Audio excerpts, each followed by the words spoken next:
maybe I'll just do a quick kind of intro, and whatever I forget, you can correct me, and we'll take it from there.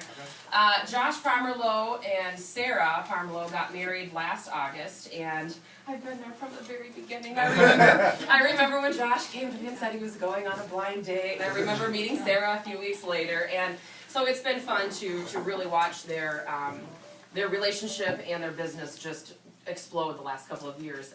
Josh joined us in Maple Grove from Prudential back in 2009, and I always like to add in that he was almost an hour late for our first appointment. Classic realtor. You know, classic realtor on realtor time, and finally got him on board. And when you joined us, you were doing $2.5 to $3 million in production, something like that, and I think you guys finished the year a little over $25 million, if I can remember right. Now you have a team of 24.5. You have a team of, is it 9 now?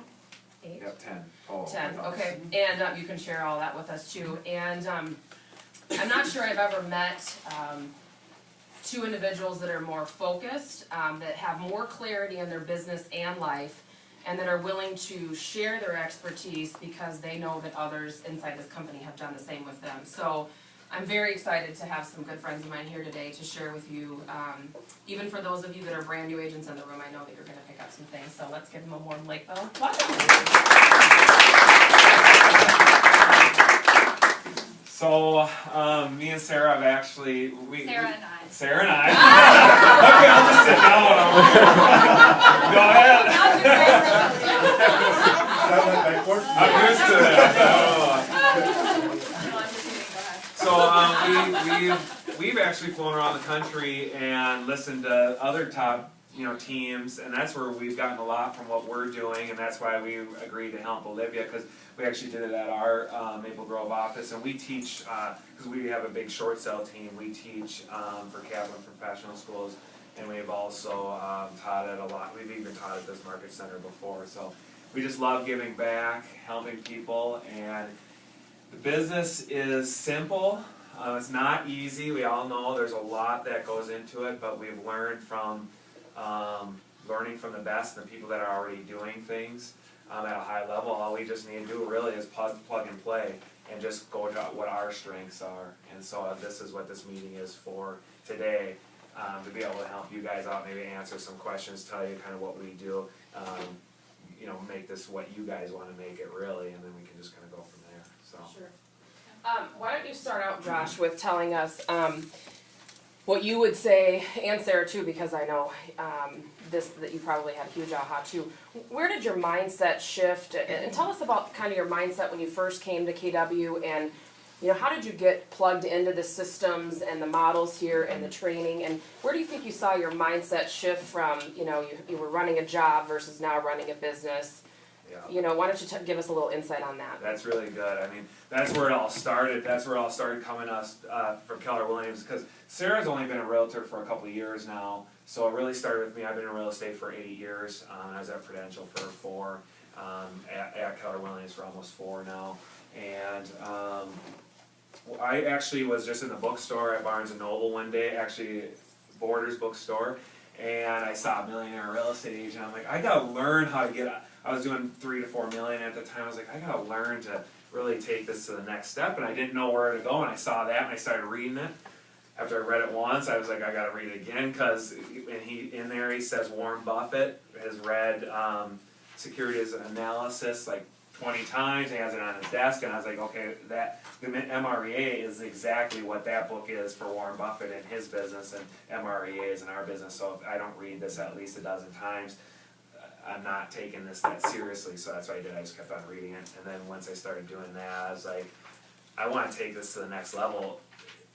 And then I'm going to kind of digress a little bit, and I kind of putting myself into your shoes now, and where I was there, is that reading, when I got to about page 172, I just wanted to just like okay, because that's where it starts really talking about millionaire. This is when it starts talking about doing 30 transactions a month, and you have this P&L, you have to do 2.4 million, and then you're netting $1 million, and I'm just like, oh my god. So I got to like 172, and I would stop there because my mindset wasn't there. My mindset wasn't there because how are you thinking at 3 million to really be doing 80 million? You know, which that's what the book talks about doing. So.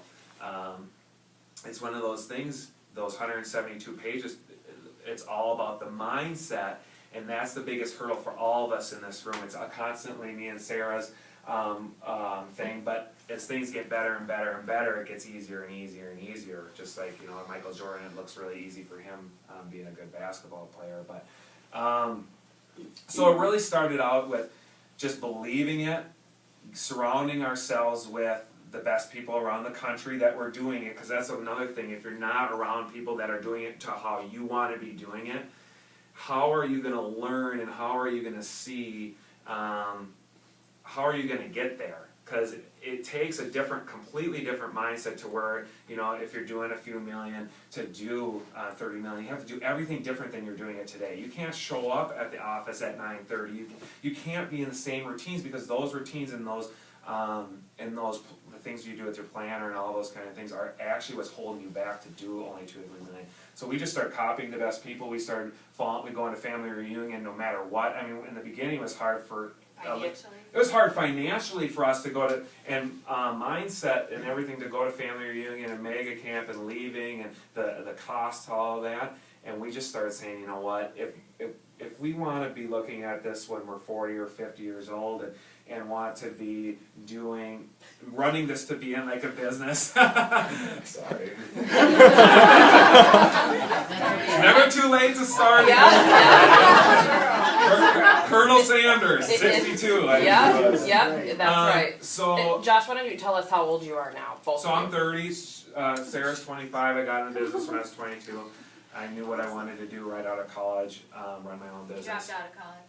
Yeah, I dropped out of college. That's true. I took 4 years of college, and I got about 100 credits, so I'm like that close. I saw real estate, and I was like, I'm jumping in, so I never looked back. But so kind of get back to that. I mean, it takes a belief.